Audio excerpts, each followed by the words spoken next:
EMINENCE has been designing and manufacturing custom loudspeakers and high-frequency devices for OEM customers since 1966. Our engineers work closely with our customers' product development teams to build high-performance audio products for many of the industry's leading brands and have built a reputation for high quality at a fair price. Here in the design lab, we put together the original engineering samples based upon the customer specifications, and sometimes through a competitor's driver that's been provided. The samples are assembled, and then there's some drying time, and then we move on to the testing segment of the process. Here in the lab, we measure each engineering sample with computerized test equipment. We compare the quantified data with the customer's request and then submit the data to see if an additional sample iteration is required in the process. Using a non-contact laser, we quantify the high power characteristics of a loudspeaker and can compare those to those modeled in our design engineering software. High-frequency devices are modeled using acoustic simulation software. The geometries of those devices can then be transferred to 3D CAD software for a production of tooling and other related parts. Once the computer-aided drawings are generated for a particular model, complex shapes can then be realized here using an in-house rapid prototype machine. In a joint venture with a software manufacturer, we offer EMINENCE Designer, a software program for basically designing the low-frequency component of a system. Our design efforts cover a diverse range of products. Beyond woofers, tweeters, and high-frequency horns, we are in the process of bringing a totally new passive speaker protection device to market called Defend. The final step in the design process is to validate the design, to find the maximum power handling of each speaker. Every transducer is subjected to a high-power simulated music spectrum until it breaks.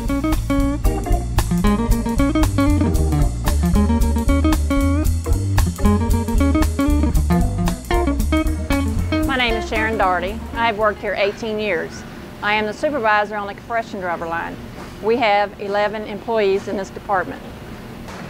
All of our compression drivers use titanium. Here we start with a roll of titanium and our blanking press. Next, we use heat station to start our forming process. This is our final step in forming our titanium diaphragms. Just like we do for loudspeakers, we also wind our own voice coils for compression drivers. After a quick baking process, we dress the voice coil and iron the tinsel leads.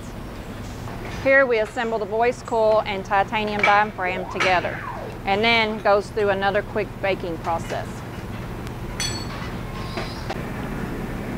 The assembly then goes on a locator ring. Here is where we assemble the magnetic motor. We start with the back plate, the magnet, and we finish with the top plate.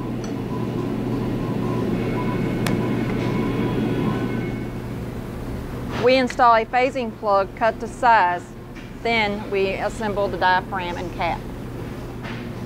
For the final step, we use 3 screws to assemble the cap and diaphragm. Then we solder leads. After the driver is magnetized, we perform a series of quality control tests. Then each driver is packed for distribution.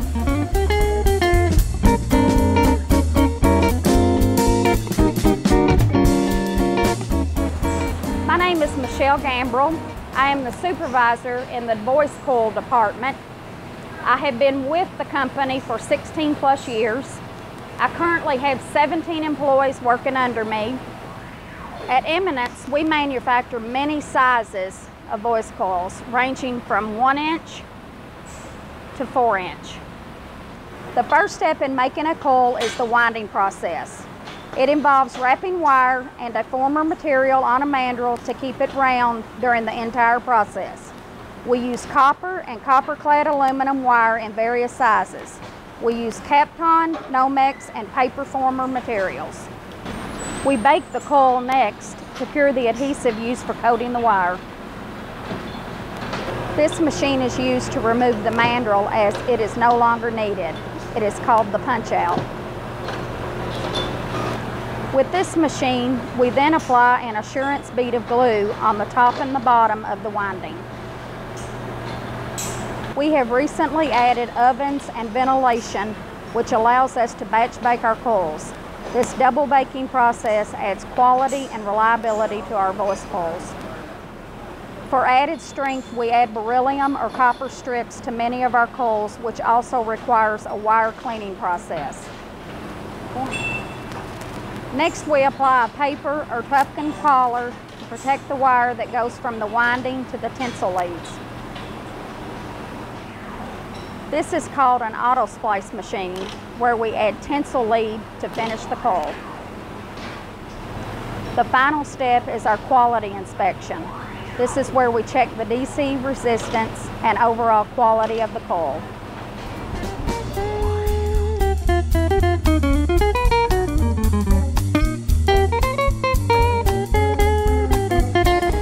My name's Garrett Gambrell. I'm supervisor over the press room and paint line.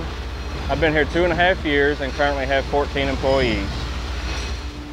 We run a variety of baskets here, two styles, one being cast aluminum, ranging from 10-inch to 18-inch, the other being stamped steel, 6.5-inch to 15-inch. We also have a variety of cores, two styles, powdered metal and steel, ranging from 1 inch to over 4 inches, and vented and solid. Now our solid cores, we weld to a back plate, and our vented cores, we stake to the back plates. We run a top plate here that we also weld to a basket, and in the case of aluminum cast baskets, we stake using drive screws a top plate to the basket. All of this is done prior to paint. We run a variety of size of plates, 3 600 inches all the way to 7.5. We make all those in-house on our 2 blanking presses. Now let me show you a little bit how we do that. We have one 300-ton mechanical blanking press here. We blank our top plates and back plates there, ranging from 3 600 to 5 3/4 inch plates. We also have a 600-ton hydraulic press that also blanks our top and back plates that are 7-inch and 7.5 inch. We have 2 300-ton mechanical coining presses. When we coin a plate, we are removing a burr from the OD of the plate, as well as getting the plate flat within our tolerances. We also make our own terminal boards in-house. We blank our lugs on one machine and assemble the boards on another. Once our parts are either welded or staked together, they go through our electrostatic or E-coat paint process. Here we have a monorail system with each rack capable of holding 12 parts. They go through a series of wash tanks, our paint bath, a final rinse, and a series of ovens to cure the paint. They are later removed from the line and staged for final assembly.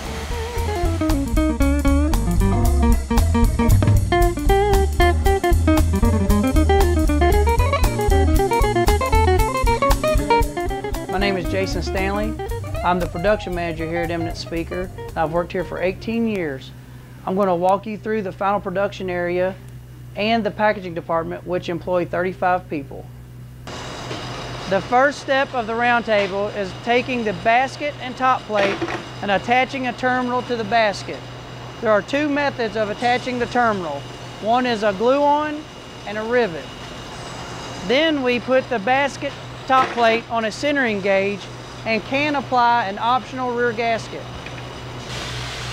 In this area, this is where we assemble the magnet, core, and back plate with a glue and activator. This machine is a vacuum to remove debris from the magnetic gap.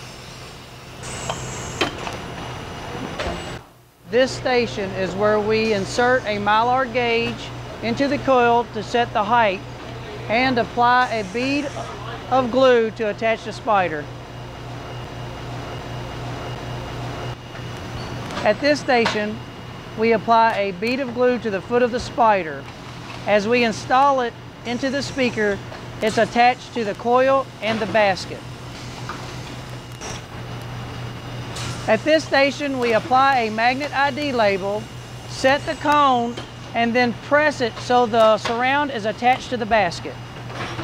There we go. At this station, we apply a bead of glue to attach the cone, spider, and coil. Then we put it into the spray booth to accelerate the curing of the glue. At this station, he threads the leads through the cone and the terminal. At this point, we can remove the mylar shim and dress the leads. Next, we apply an edge treatment. On cloth surrounds, it seals the edge, and on full paper cones, as in a guitar speaker, it would change the tonality. This machine applies a bead of glue to install the dust cap, along with a bead of glue to prevent metal buzzing. After the dust cap is installed, we send a speaker through our C-core magnetizer. The next station is where we install and press our front gaskets. Our last process on the final assembly line is where we crimp the tinsel to the terminal. Then we snip the excess tinsel lead and dot the terminal. At the end of the production line, there is an oven to help dry the glue on the speakers so we can test every speaker that we make.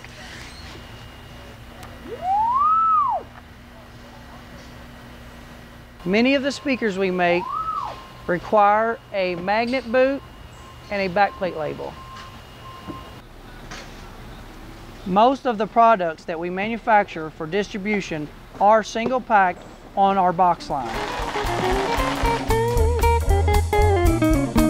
I'm Glenn Simpson. I've been here nearly 25 years. I am in charge of incoming QC, outgoing QA, our returns department, our U.S. distribution warehouse, as well as our packing department. This is around 17 people. Eminence Speaker is an ISO 9001-2008 certified company, ensuring all products and services consistently conform to our highest quality standards. We dimensionally check a sampling of each shipment of cones we receive. OD trim, height, apex dips are all examples of dimensions on our prints. But we also check resonance readings of the cone in free air. This doesn't always match what is on print for a completed driver, but in QC we are looking for consistency as much as anything. If we feel the cone is way off, we will get with a lab to build a test speaker. We also check a sampling of the received spiders. Mainly a means of R&D, the True machine checks deflection of the spiders. We save this compliance data but are mainly interested in deflection readings, which is the amount of movement a spider makes under a given amount of force or weight. We also do occasional checks on metal parts, but the true heart and soul of the speaker is the cone. Whenever we have engineered a new spec, we place it on retest for a while to make sure it won't be problematic. Retest is just what the name suggests.